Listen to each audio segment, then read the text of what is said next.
Staying on the topic of nuclear weapons, our next story is about Poland.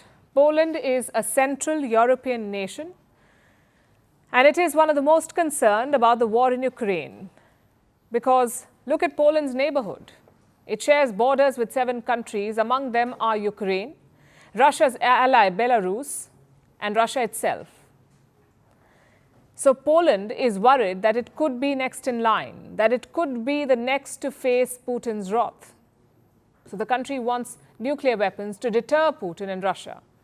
Poland's president has reportedly asked the US to deploy nukes on its territory, and this comes after their prime minister said something similar. The prime minister was considering France's offer to expand its nuclear shield over Europe. So basically, both of Poland's leaders, the president and the prime minister, seem to back nuclear deterrence. Our next report has the details. Poland is on high alert. It is worried about the fallout of the Russia-Ukraine war and Moscow's ever-expanding reach. Warsaw believes that it could be next, so it wants a deterrence. A nuclear deterrence to keep Russia at bay. But it would take years for Poland to develop its own nuclear weapons. So instead, it wants help from a friendly nuclear-armed nation. Poland's president, Andrzej Duda, believes that that friend could be the US. He has apparently proposed nuclear sharing to Keith Kellogg, the US special envoy for Ukraine. Nuclear sharing may sound like a radical idea, but it has been done before, plenty of times, including with Poland itself. Poland was once a communist nation, a part of the so-called Eastern Bloc. During the Cold War, the Soviet Union deployed nuclear weapons in Polish territory. But all that changed in the late 1980s, when Warsaw rejected communism. The nukes left Poland. The country eventually joined NATO in 1999. This meant the Western Alliance moved into the former Soviet Union's sphere of influence. But NATO's nukes did not. The US has deployed its nuclear weapons all over the world. During the Cold War, it often did so in secret. It sent nukes to places like Japan and Greenland. The nuclear sharing didn't stop after the Cold War ended, but it did get restricted.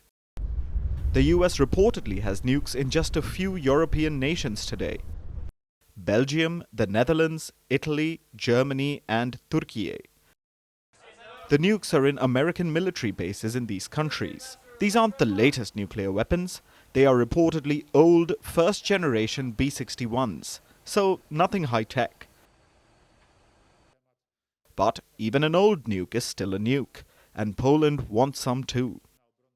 President Duda said the borders of NATO moved east in 1999, so 26 years later, there should also be a shift of the NATO infrastructure east. America might not be comfortable with the thought, though. US Vice President J.D. Vance has weighed in. He said that he would be shocked if Donald Trump agreed to Duda's idea. Duda isn't alone in wanting nukes.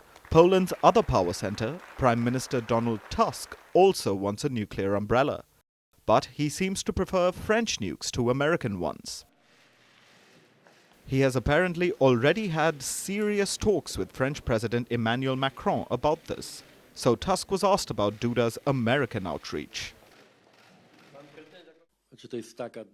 I would really like it. And this is also an obvious reason for the Polish state to formulate certain expectations when we do it publicly, when we are certain or have reasons to be convinced that such appeals or calls will be heard. In this case, it is the American administration and President Trump. It is better to deal with such matters in discretion rather than through press interviews.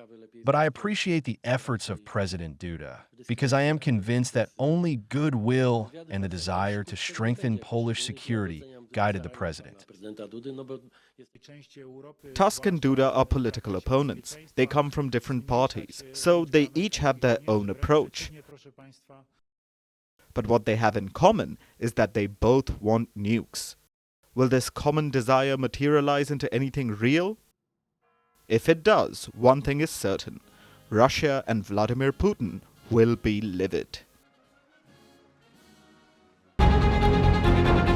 Firstpost brings you the Ideas Pod at the Raisina Dialogue 2025, the largest gathering of global policymakers, thought leaders, and innovators, now on the fastest-growing international news platform. Big ideas, big debates, big impact. Only at the Ideas Pod. Raisina Hill. Firstpost gives you front-row access to the conversations that matter most. The Ideas Pod. Raisina Dialogue 2025 on Firstpost. From March 17th to March 19th.